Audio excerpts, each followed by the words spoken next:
Dear student, DW classes में आपका पुनः स्वागत है। और आज हम लोग पढ़ेंगे nomenclature of compound having only one secondary suffix. मतलब ऐसे कंपाउंड का नेमिंग हम लोगों को पढ़ना है जिसमें केवल एक सेकेंडरी सफिक्स हो। सेकेंडरी सफिक्स का मतलब होता है functional group, functional group.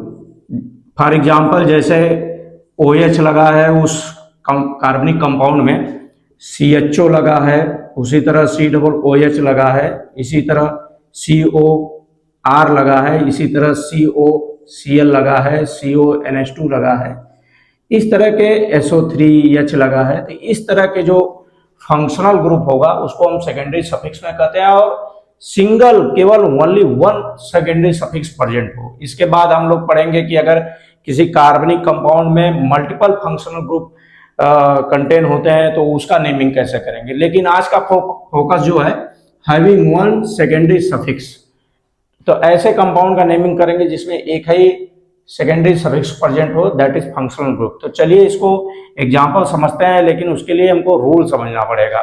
Rule क्या होता है उसको समझना है।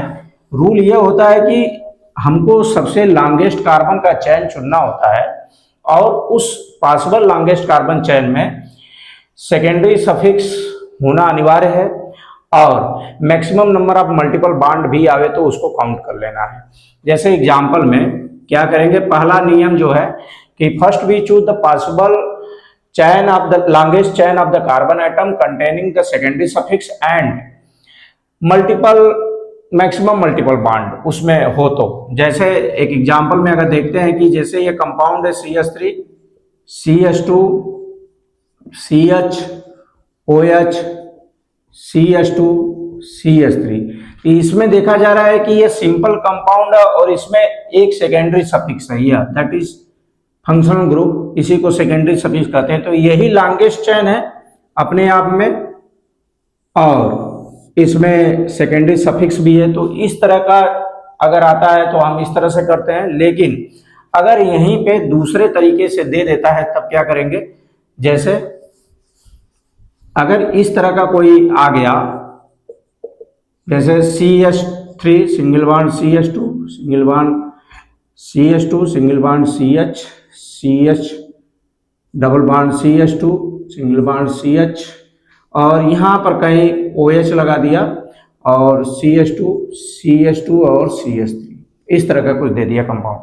तो हमने कहा कि जो कार्बनिक कंपाउंड है उसमें सिंगल सेकेंडरी सफिक्स होना ही चाहिए, और plus maximum number of multiple bond अगर होता है उस कंपाउंड में, तो उसी चैन को हमको सेलेक्ट करना है। आप चैन देखते हैं क्या, अगर इस चैन को अगर सेलेक्ट करते हैं तो लॉन्गेस्ट कार्बन चैन है, ये तो ठीक है, और इसमें एक सेकेंडरी सफिक्स प्रेजेंट है। लेकिन अगर देखा जाए तो इसमें मल्टीपल बॉन्ड नहीं है, और नियम हमने बताया कि लॉन्गेस्ट कार्बन चैन तो चुनना ही है, कार्बन एटम का चैन चुनना ही है, उसमें सेकेंडरी सफिक्स होना चाहिए, लेकिन उसके साथ में multiple bond maximum multiple bond मिल जाता है तो उसको हम लोग क्या करेंगे, मेन चैन मानेंगे। तो इसमें देखा जा रहा है कोई मल्टीपल बॉन्ड नहीं आ रहा है, लेकिन एक चैन अगर हम सेलेक्ट करते हैं तो उसमें मल्टीपल बॉन्ड भी आएगा और लॉन्गेस्ट कार्बन चैन भी मिलेगा। तो दोनों होना चाहिए, कार्बन चैन लॉन्गेस्ट भी होना चाहिए और मल्टीपल बॉन्ड भी होना चाहिए। तो देखिए ये वाला जो चैन है, ये वाला पुराना वाला चैन भूल जाइए, क्योंकि उसमें maximum number of multiple bond नहीं आ रहा था, यहाँ पर एक मल्टीपल बॉन्ड आ रहा है यहाँ पे। तो लॉन्गेस्ट कार्बन चैन भी हो गया और इसमें मल्टीपल बॉन्ड भी हो गया और इसमें सेकेंडरी सफिक्स हो गया। तो इस तरह का अगर कंपाउंड आता है तो पहले हम लोग ध्यान देंगे कि लॉन्गेस्ट कार्बन चैन तो चुनना है, लेकिन उसमें मल्टीपल बॉन्ड भी आ जाए और सेकेंडरी सफिक्स मतलब फंक्शनल ग्रुप, इसको क्रियात्मक समूह कहते हैं। तो इस तरह से केस क्लियर होना चाहिए। अगर केस नहीं क्लियर है तो दिक्कत हो जाएगा आगे नेमिंग करने में।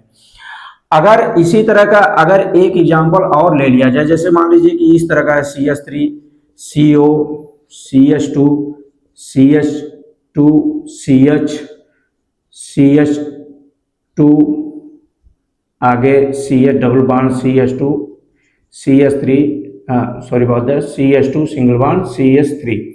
तो अगर इसको देखा जाए तो वही केस आ रहा है। देखिए यहाँ पर तो एक फंक्शनल ग्रुप है, सेकेंडरी सफिक्स है, और यहाँ पर मल्टीपल बॉन्ड आ रहा है। तो सबसे लॉन्गेस्ट कार्बन का चैन अगर देखा जाए सबसे लॉन्गेस्ट कार्बन का चेन तो यही होगा, ये वाला।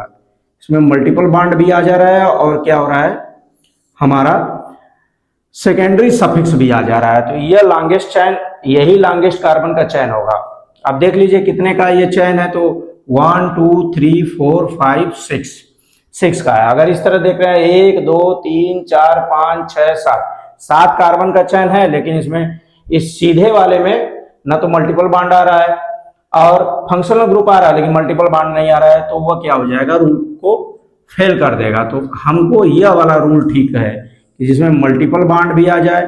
बार बार रिपीट करने का मतलब यह है कि आपको रूल याद आ जाना चाहिए। उसके बाद रूल अगर याद आ गया तो नेमिंग करना बहुत आसान हो जाएगा। उसी तरह नीचे का बताया हूं कि यह कोई फंक्शनल ग्रुप है और इसमें इसी चेन में देखा जा रहा है तो मल्टीपल बॉन्ड भी आ जा रहा है और फंक्शनल ग्रुप भी आ जा रहा है। तो इस तरह का केस आएगा और इस तरह के केस को हम लोग को करना है। एक आध एग्जांपल और देख लेते हैं तो और अच्छा समझ में आएगा। अभी नेमिंग भी करेंगे इन कंपाउंडों का, थोड़ा एग्जांपल देखते हैं। चलिए, जैसे मान लीजिए कि एक एग्जांपल इस तरह आ गया, CH3 सिंगल बॉन्ड CH3, यहाँ पर CH3 है, CH3 CH2 single bond CH, यहाँ पर OH लग गया और सिंगल बॉन्ड CH2 और सिंगल बॉन्ड CH3। तो अगर देखा जाए यहाँ पर, तो एक तो नॉर्मल देखा जाए तो longest possible longest carbon chain कौन है, तो यही है।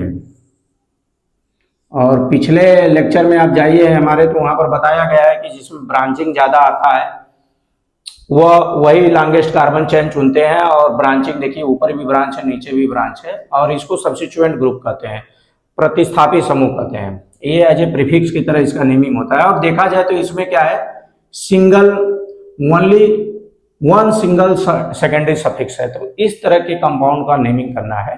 तो चलिए नेमिंग करते हैं। हमने नियम जान लिया, अब नेमिंग करते हैं।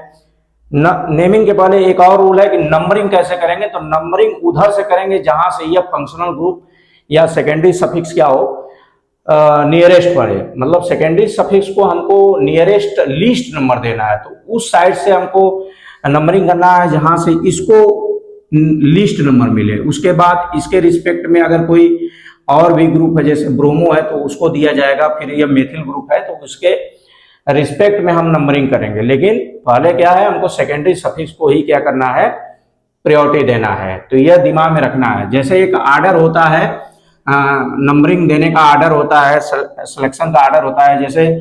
जैसे पहले क्या होता है कि कोई कार्बनिक कंपाउंड, उसमें फंक्शनल ग्रुप आ गया, तो फंक्शनल ग्रुप को पहले हम लोग प्रायोरिटी देंगे।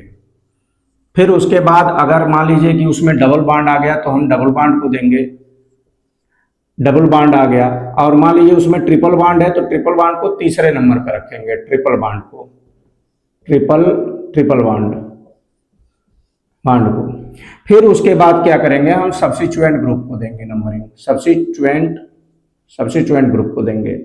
तो ये आर्डर हमें याद होना चाहिए, आर्डर ऑफ प्रायोरिटी। अगर नंबर देना है, नंबरिंग करना है, तो किसी कार्बनिक कंपाउंड में अगर फंक्शनल ग्रुप आ रहा है तो उसको हम लिस्ट नंबर देंगे, फर्स्ट प्रायोरिटी देंगे लिस्ट नंबर का। और डबल बॉन्ड आ रहा है उसमें तो उसको हम लोग उसके बाद लिस्ट नंबर देंगे। ट्रिपल बॉन्ड आ रहा है और सब्स्टिट्यूएंट ग्रुप को लास्ट में लिस्ट नंबर देंगे। तो चलिए हम लोग कुछ एग्जाम्पल से देखते हैं और करते हैं। तो जो हमने पहले कंपाउंड लिया था उसी को हम लोग एग्जाम्पल के थ्रू समझते हैं, फिर आगे चलते हैं। तो चलिए इसको मिटा देते हैं। आगे देखा जाए, जैसे यही एग्जाम्पल था, CH3 CH2 CH2 CH double bond CH2। और मान लीजिए कि यहाँ पर कोई हमने फंक्शनल ग्रुप लगा दिया और CH2 और CH3। तो longest number possible longest carbon chain वही होगा जिसमें मल्टीपल बॉन्ड भी आ रहा है और सेकेंडरी सफिक्स से आ रहा है। तो हमारा तो यही वाला चेन होगा, यही वाला, क्योंकि इसमें मल्टीपल बॉन्ड भी आ रहा है और सेकेंडरी सफिक्स भी आ रहा है, OH आ रहा है, फंक्शनल ग्रुप। अब नंबरिंग कहाँ से करेंगे, तो हमने अभी प्रायोरिटी आर्डर बताया कि पहले फंक्शनल ग्रुप को लिस्ट नंबर देंगे, तो प्रायोरिटी इसको देंगे, तो ग्रेटर प्रायोरिटी इसी का रहेगा। तो नंबरिंग हम लोग यहाँ से करेंगे 1 2 3, ये 4, ये 5 और ये 6। तो नंबरिंग का हमें मतलब नंबरिंग देना हमें आना चाहिए। पहली बात है कि नियम में क्या है कि हम पहले सेकेंडरी सफिक्स को प्रायोरिटी देंगे, लिस्ट नंबर देंगे, उसके बाद हम लोग क्या करेंगे डबल बॉन्ड, और अगर ट्रिपल बॉन्ड आता है तो ट्रिपल बॉन्ड को देंगे। ठीक है, इस तरह से। अब नेमिंग करना है तो कुछ नहीं, नेमिंग करने में पहले रूट वर्ड को देखते हैं, और रूट वर्ड का नाम हम लोग को बताया है कि कैसे होता है। जैसे 5 कार्बन है तो पेंट हो जाएगा, 6 कार्बन तो हेक्स हो जाएगा, 4 कार्बन है तो ब्यूट हो जाएगा, 3 कार्बन है तो प्रोप हो जाएगा। इस तरह से रूट वर्ड का नाम होता है। लेकिन उसके पहले क्या होता है, प्रीफिक्स लगता है, और उसके बाद प्रीफिक्स के बाद रूट वर्ड होता है, रूट वर्ड के बाद प्राइमरी सफिक्स लगता है, उसके बाद सेकेंडरी सफिक्स लगता है। तो देखा जा रहा है। अब देखिए इसमें क्या हो रहा है कि यह 5 नंबर पे क्या है, इन है, क्या है 5 नंबर पे इन है, और यह 6 कार्बन का है। तो इसको हम लोग कैसे नेमिंग करेंगे कि यह नेमिंग कंप्लीट हो जाए। तो क्या, जैसे कुछ एग्जांपल है इंपॉर्टेंट है, जैसे ये साइक्लो कंपाउंड है और यहाँ पर फंक्शनल ग्रुप सेकेंडरी सफिक्स लगाया है, और यहाँ पे कुछ इस तरह का अगर देखा जाए तो CH2C, या इसी को ट्रिपल बॉन्ड से कर देगा अगर, तो 1 2 3 CH इसको कर सकता है, और यह लिख सकता है CH3। तो इस कार्बन का देखा जाए तो बैलेंसी पूरा हो रहा है, और इस कार्बन का भी बैलेंसी पूरा हो रहा है। तो देखा जाए तो नंबरिंग कैसे करेंगे, तो हमने बताया था नंबरिंग पहले साइक्लिक होगा, क्योंकि नंबरिंग कहाँ से होगा, तो नंबरिंग वहीं से होगा जहां से यह इसको लिस्ट नंबर मिले, सेकेंडरी सफिक्स को लिस्ट नंबर मिले, फिर उसके बाद इसको लिस्ट नंबर देना है। अभी हमने ऑर्डर लिखा था, ऑर्डर ऑफ प्रेफरेंस, उसको देखिए कि किसको लिस्ट नंबर देना है। तो फंक्शन ग्रुप को पहले लिस्ट नंबर देना है, तो यहाँ से नंबरिंग करेंगे इस कार्बन से, तो 1 2 3। और ये जो है, ये वाला जो लगा है आपका, ये कॉम्प्लेक्स सब्स्टिट्यूएंट ग्रुप है, और इस कॉम्प्लेक्स सब्स्टिट्यूएंट ग्रुप का जो है नेमिंग अलग से होता है। तो अब इस कॉम्प्लेक्स सब्स्टिट्यूएंट जो ग्रुप है इसका नेमिंग कर लेते हैं। तो नंबरिंग कहाँ से करेंगे, 2 और 3, सॉरी नंबरिंग यहाँ से करेंगे जहां से ट्रिपल बॉन्ड को नंबर 1 नंबर मिल जाए, तो कोई दिक्कत नहीं है। यहाँ से ट्रिपल बॉन्ड को 1 नंबर मिल गया है तो यहाँ से कर लेंगे।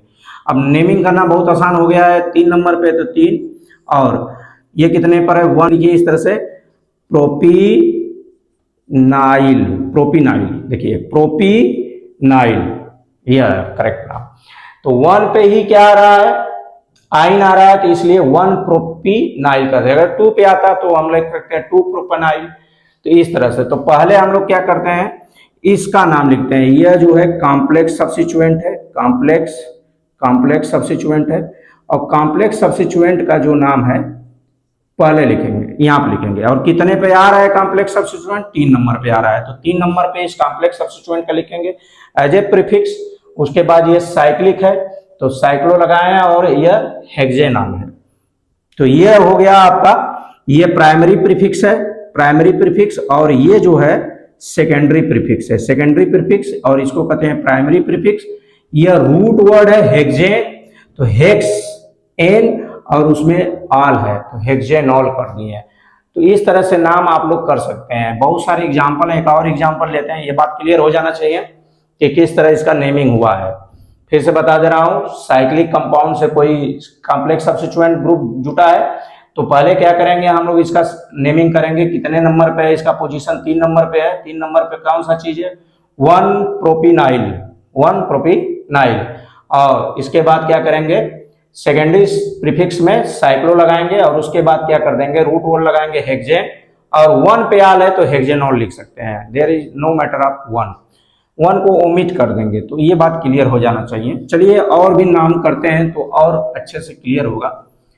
जैसे अभी एग्जांपल लिए थे, यही वाला CH3, CH3, CH3, CH, OH, CH2, यहीं पर Br लगा दिया जा रहा है तो और क्लियर होगा। CH2, CH2, और यहाँ पर हम लगा दे रहे हैं OH, और इस तरह का कोई कंपाउंड दे दिया। तो लॉन्गेस्ट पॉसिबल कार्बन का चैन यही है, ये लॉन्गेस्ट चैन है कार्बन का, तो इसको हमने सेलेक्ट कर लिया। नंबरिंग कहां से करेंगे, उधर से करेंगे जहां से इसको लिस्ट नंबर मिले। तो functional group should be given list number, then other substituent group respectively, मतलब जो भी रिस्पेक्टिवली सब्स्टिट्यूएंट ग्रुप है उसको बाद में देंगे। तो देखा जाए कहाँ से नजदीक पड़ा है, यहाँ से करेंगे नंबरिंग तो 1 2 3 4 पे आ रहा है, और इधर से कर रहे हैं नंबरिंग 1 2 3, तो यही वाला ठीक है, यहीं से करेंगे 1 2 3, क्योंकि इस पे लिस्ट नंबर मिल रहा है इधर से आने पर, इस डायरेक्शन से आने पर, और इधर जा रहे हैं तो लंबा पड़ा है तो 3, और ये 4 पे है, 5 पे और ये 6 पे। नंबरिंग हो गया तो नाम बहुत आसानी से कर सकते हैं, there is no problem to name this compound. तो क्या है, 3 पे आल है तो ये तो हमारा सेकेंडरी सफिक्स है। अब हम लोग देखेंगे पहले ये प्रीफिक्स जो है, जो प्रीफिक्स आ रहा है, सब्स्टिट्यूएंट ग्रुप आ रहा है, उसको अल्फाबेटिकल में नाम करते हैं। तो अल्फाबेटिकल में नाम करते हैं, पिछले लेक्चर में जाइए वहां पर बहुत बेसिक चीज सिखाया गया है, तो उसको देखेंगे और इसको देखेंगे तो क्लियर हो जाएगी चीजें। तो 4 पे ब्रोमो है, तो ब्रोमो पहले आएगा कि मेथाइल आएगा, तो मेथाइल यम पहले आता है कि बी आता है, तो पहले अल्फाबेट में बी आता है, तो हम इसका नाम लिखेंगे 4 ब्रोमो। एक चीज फिर से याद रखिए, नाम और नंबर के बीच में डैश रहेगा, तो 4 ब्रोमो। और 5 पे क्या है, मेथाइल है, तो 5 पे कितने बार मेथाइल आ रहा है, एक बार नीचे आ रहा है और एक बार क्या आ रहा है, ऊपर आ रहा है, तो दोनों के लिए लगाएंगे तो 2 बार लगाएंगे 5, क्योंकि इस 5 किसके लिए लगा, इस मेथाइल के लिए, और 5 इस मेथाइल के लिए लगा रहा है, इसलिए 2। अब 2 बार आ रहा है तो न्यूमेरिकल प्रीफिक्स में हम डाई लगाते हैं, न्यूमेरिकल प्रीफिक्स होता है डाई, ट्राई, टेट्रा, तो यहाँ पर 2 आ रहा है तो हम 2 के लिए डाई लगाएंगे, तो डाई और इसका नाम क्या है, मेथाइल है, तो डाई मेथाइल, इसको ऐसे भी लिख सकते हैं डाई मेथाइल। और ये रूट वर्ड का नाम लिखेंगे। अब रूट वर्ड आएगा तो क्या है, 6 कार्बन का, तो हेक्स, लेकिन कितने पर आल आ रहा है, वो आल जो OH है, तो 3 पर, तो हेक्स, हेक्सेन, और ई को ओमिट कर देंगे, 3 ऑल कर देंगे, तो ये पूरा नाम है। अच्छा, इसी को कैसे लिख सकता है, दूसरे तरह से लिख सकता है, इस पोजीशन को बताने के लिए लिख सकता है 3 हेक्सेनॉल, तो कोई दिक्कत नहीं है, लेकिन यही नाम ठीक है। तो इस तरह से नेमिंग करते हैं। तो पहले हमने बताया कि अगर कोई कार्बन का चयन है और उसमें सिंगल फंक्शनल ग्रुप है तो नंबरिंग फंक्शनल ग्रुप को प्रियोरिटी देते हैं। ठीक, इतना बात क्लियर हो जाना चाहिए। आगे देखते हैं और भी एग्जाम्पल, तो चीजें क्लियर होगी। इसको मिटा दिया जा रहा है। कुछ क्वेश्चन लाया हूं आपके लिए, उसी से क्वेश्चन को कर दिया जा रहा है, तो बहुत अच्छा बेहतरीन आप समझेंगे। जैसे मान लीजिए कि कुछ क्वेश्चन ही है, इसी को कर लेते हैं। जैसे एक क्वेश्चन है ये वाला,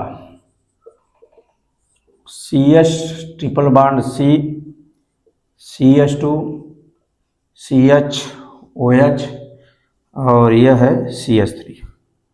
अब इसका नाम करना है, तो हमने कहा कि इसमें ट्रिपल बॉन्ड है और इसमें क्या है, फंक्शनल ग्रुप भी है, तो फंक्शनल ग्रुप है तो यहीं से नंबरिंग करेंगे। और लॉन्गेस्ट पॉसिबल जो कार्बन का चयन है यही है, यही लॉन्गेस्ट पॉसिबल कार्बन का चयन है, तो नंबरिंग यहां से करेंगे 1 2 3 4 5। अब ये बात क्लियर हो जाना चाहिए कि नंबरिंग हो गया। अब नंबरिंग हो गया तो नाम आसान से हो सकता है। आप देखिए जो इसका पोजीशन आ रहा है आइन का, ये कितने पर आ रहा है, 4 पे आ रहा है, तो हम क्या लगाएंगे, इसका पहले लगाएंगे, क्योंकि ये क्या है, रूट वर्ड में आने वाला चीज है। हमने बताया था रूट वर्ड में जो चीज आता है उसको हम लोग कहते हैं, जैसे सिंगल बॉन्ड आ गया या एन आ गया, डबल बॉन्ड आ गया तो इन आ गया, ट्रिपल बॉन्ड आ गया तो आइन आ गया, तो रूट वर्ड में इसको हम लोग सम्मिलित करते हैं। और कितने का है, कार्बन का चयन क्या है, 5 का है, तो हम लिख सकते हैं पेंट, पहले रूट वर्ड लिखेंगे, फिर प्राइमरी सफिक्स के रूप में इसको लेते हैं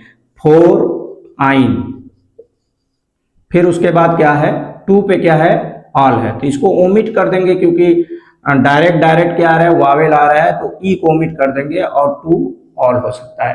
कभी कभी पुस्तक में इसको ऐसे लिख सकता है 4 पेंटाइन 2 ऑल लिख सकता है, तो इसको ओमिट कर दीजिए, ई को ओमिट कर दीजिए। तो इस तरह भी 4 क्या बता रहा है, इसके पोजीशन को बता रहा है, ट्रिपल बॉन्ड के पोजीशन को बता रहा है, और इसी के लिए हम लोग आइन लगा रहे हैं। तो चाहे यह नाम हो चाहे यह नाम हो, दोनों सेम है, तो इसमें कोई मतलब तकलीफ नहीं होनी चाहिए। कॉन्सेप्ट क्लियर होगा तो चीजें क्लियर हो जाएगी। एक और एग्जाम्पल देखते हैं, लाया हूं उसको भी देख लिया जाए। और एक एग्जाम्पल आप लोगों के लिए करने के दे दे रहा हूं, जस्ट पीछे की तरह है, सिमिलरली एग्जाम जैसे इस तरह सा एग्जाम्पल है। वही वाला एग्जाम्पल है और कुछ इस तरह से दे दिया है CH2 और सिंगल ट्रिपल बॉन्ड यहाँ पर लिख दिया है। तो कोई दिक्कत नहीं है, अभी मैं करवाया हूँ। नंबरिंग कहाँ से करना है 1 2 3 और बाकी यह कॉम्प्लेक्स सब्स्टिट्यूएंट ग्रुप है तो 1 2 3। नेमिंग सिंपल है, कोई दिक्कत नहीं है। क्या है इसका, ये 3 पे आया है यह सब्स्टिट्यूएंट ग्रुप, तो इसको लिखेंगे कॉम्प्लेक्स सब्स्टिट्यूएंट ग्रुप को ब्रैकेट में लिखते हैं। और ये क्या है 2 पे आयन लगा है और 3 कार्बन का है तो इसको कहेंगे प्रोपिनाइल, तो इसको लिख सकते हैं 2 प्रोपाइनाइल।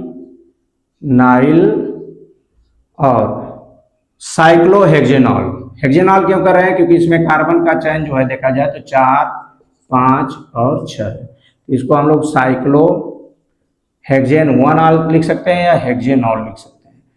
तो बहुत सिंपल एग्जाम्पल है, मतलब चीजें क्लियर होनी चाहिए और चीजें क्लियर रहेगा तो इस तरह। अब इसके बाद क्या आएगा कि कुछ ऐसे कंपाउंड का नाम आएगा जिसमें क्या होता है कि पॉलीफंक्शनल ग्रुप, मतलब एक फंक्शनल ग्रुप से अधिक फंक्शनल ग्रुप अगर उसमें जुड़ा रहता है तो उसका नेमिंग कैसे करेंगे, तो उसका भी प्रियोरिटी ऑर्डर होता है, उसको भी प्रियोरिटी ऑर्डर को हम लोग समझेंगे। और कुछ ऐसे नेमिंग आता है कंपाउंड का जिसमें क्या होता है कि टर्मिनेटिंग फंक्शनल ग्रुप जुटे रहते हैं, तो उसका नेमिंग कैसे करेंगे एक बार उसको भी देख लेते हैं कि when compound having the terminating functional group, when compound having the terminating functional group, जैसे when compound having terminating functional group। अब उस तरह का कैसे नाम करेंगे जब टर्मिनेटिंग, जैसे टर्मिनेटिंग फंक्शनल ग्रुप जैसे इस तरह का आ जाएगा COOH कार्बोक्सिलिक एसिड का है, जैसे CONH2 मतलब ये टर्मिनेट कर रहा है, कार्बन पे ही टर्मिनेट हो जाएगा, जैसे CN है, इसी तरह COR है, इसी तरह COCl है। तो इस तरह से बहुत सारे ग्रुप आ सकते हैं और इन्हीं को हम लोग कहते हैं टर्मिनेटिंग फंक्शनल ग्रुप। ये ग्रुप कैसे अगर आते हैं तो इन्हीं ग्रुप को क्या कहते हैं टर्मिनेट, मतलब जैसे देखा जाए एग्जाम्पल पहले समझ में आएगा, जैसे CH3 CH2 C और OH। अब देखिए ये जो है ग्रुप जो लगा है वो टर्मिनेट हो रहा है और इसी कारण इसको टर्मिनेटिंग फंक्शनल ग्रुप नाम दिया गया। तो इसी को लीस्ट नंबर देंगे 1 और ये इस कार्बन को भी इंक्लूड कर देंगे चैन में। तो टर्मिनेटिंग फंक्शनल ग्रुप में जो कार्बन आता है उसको 1 नंबर देते हैं, उसको इंक्लूड कर लिया जाता है चैन में। और यहां से इसका नंबरिंग अगर करते हैं तो 1 2 3, ये ही लॉन्गेस्ट कार्बन चैन है और इसमें जो फंक्शनल ग्रुप का कार्बन है उसको भी इंक्लूड कर लिया गया। और देखा जाए तो ये कितने कार्बन है 3 है और 3 कार्बन को मेथ एथ प्रोप कहते हैं, तो इसका नाम सीधे से हो जाएगा। अच्छा एक चीज बता दे रहे हैं, COOH को ओइक एसिड लिखते हैं सेकेंडरी सफिक्स के रूप में, ओइक एसिड। बच्चों को प्रॉब्लम हो रहा है कि OH को क्या लगाएंगे, आल लगाएंगे, CHO को अल लगाएंगे, तो चीजें अभी हम एक बार लिख देते हैं तो थोड़ा समझ में आ जाएगा, उसके बारे में विस्तार से बात करें। फिलहाल में इसका नाम अगर देखा जाए तो क्या हो सकता है, प्रोपेनोइक एसिड हो जाएगा। अब कुछ बच्चा कहेगा सर प्रोपेन 1 ओइक एसिड लिख सकते हैं, लिख सकते हैं, कोई दिक्कत नहीं है, इसको लिख सकते हैं प्रोपेन और इसमें ई को लिख सकते हैं तो प्रोपेन 1 ओइक एसिड। लेकिन ई को लिखेंगे कैसे, क्योंकि यहां पर भी वावेल आ रहा है, यहां पर भी वावेल आ रहा है, तो इसको ओमिट कर देंगे, मतलब खत्म कर देंगे, तो इसको हटा देंगे तो प्रोपेन 1 ओइक एसिड हो सकता है। तो इस तरह के भी केस आएंगे और इस पे हम लोग चर्चा करेंगे नेक्स्ट लेक्चर में। तो कुछ बच्चों को बता दे रहा हूं कि कंफ्यूजन नहीं होना चाहिए इस तरह के, जैसे मान लीजिए कि OH आया तो सेकेंडरी सफिक्स के रूप में, इसका सेकेंडरी सफिक्स के रूप में अगर हम लोग यूज करते हैं सेकेंडरी सफिक्स तो नाम क्या रखेंगे, इसको लिखेंगे ऑल। अगर CHO आता है ये वाला तो इसके लिए लगाएंगे अल। अगर COOH आता है तो इसको ले आएंगे ओइक एसिड, ओइक एसिड। अगर COCl आता है, COCl आता है तो इसको हम लोग लिखाएंगे कार्बोनाइल, इसको लिख सकते हैं कार्बोनाइल क्लोराइड, क्लोराइड। तो इस तरह से चीज़ें सामने आएगी, और जैसे जैसे चीज़ें एनहाइड्राइड करके आता है, एमाइड करके आता है, साइनाइड करके आता है, तो उन चीज़ों को देखेंगे। तो आज के लिए इतना, बाकी न्यू लेक्चर जब पढ़ेंगे तो उसमें हम लोग देखेंगे कि यही जो ग्रुप है अगर सेम बार आ जा रहा है, 2 बार आ जा रहा है, तो उसके लिए क्या लगाएंगे। तो उसके लिए हम लोग यूज करते हैं न्यूमेरिक प्रीफिक्स का यूज करते हैं, जैसे डाई, ट्राई, किसी कंपाउंड में। जैसे एक एग्जांपल देख लेते हैं तो थोड़ा क्लियर हो जाएगा कि अगर यही सेकेंडरी सफिक्स 2 बार आ गया, जैसे CH3 और CH, यहाँ पर OH लग गया, यहाँ पर CH OH लग गया, और यहाँ पर CH3 लग गया। अब देखा जाए तो लॉन्गेस्ट कार्बन का चेन तो यही है, ये बात क्लियर हो जाना चाहिए। और इसमें क्या आ रहा है, 2 बार क्या आ रहा है, सेकेंडरी सफिक्स आ रहा है। तो 2 बार के लिए हम लोग डाई लगाएंगे, 3 बार के लिए ट्राई लगाएंगे। तो नंबरिंग कहाँ से करेंगे, इधर से भी करेंगे तो 2 नंबर पे आ रहा है, इधर से भी करेंगे तो 2 नंबर से। तो नंबरिंग कर लेते हैं, इधर से भी कर सकते हैं, 1 2 3 4 है। अब देखिए ये क्या है, 4 कार्बन, तो ब्यूट हो जाएगा, और सिंगल बॉन्ड से जुटा है तो ब्यूटेन हो जाएगा। तो ब्यूटेन 2 पे आ रहा है और 3 पे आ रहा है, और कितने बार आ रहा है, तो 2 बार आ रहा है, तो डाई लगाएंगे और आल लगा देंगे। अब इसमें कह रहे हैं कि इसको ओमिट नहीं किए तो नहीं कर सकते हैं, ई को ओमिट नहीं कर सकते, हटा नहीं सकते, क्योंकि देखा जाए तो यहाँ पर क्या आ जा रहा है, कॉन्सोनेंट आ जा रहा है, और यहाँ पर ये वावेल है, तो नहीं हटाएंगे। तो we do not omit the E from the name of compound, मतलब यह ठीक है। और कभी कभी ऐसे लिख सकता है कि 2 3 ब्यूटोन, मतलब ठीक है, यही नाम है, क्योंकि 2 और 3 डाई आल लग गया है, तो ठीक है। तो ब्यूटेन -2,3 डाई आल लिख सकते हैं। तो इतना के लिए आज का लेक्चर इतना है। बाकी नेक्स्ट वाले लेक्चर में हम पॉलीफंक्शनल ग्रुप का नेमिंग करेंगे, और उसके प्रियोरिटी ऑर्डर को देखेंगे कि किस तरह पॉलीफंक्शनल को फर्स्ट प्रियोरिटी देंगे और कौन से पॉलीफंक्शन को सेकेंड प्रियोरिटी देंगे।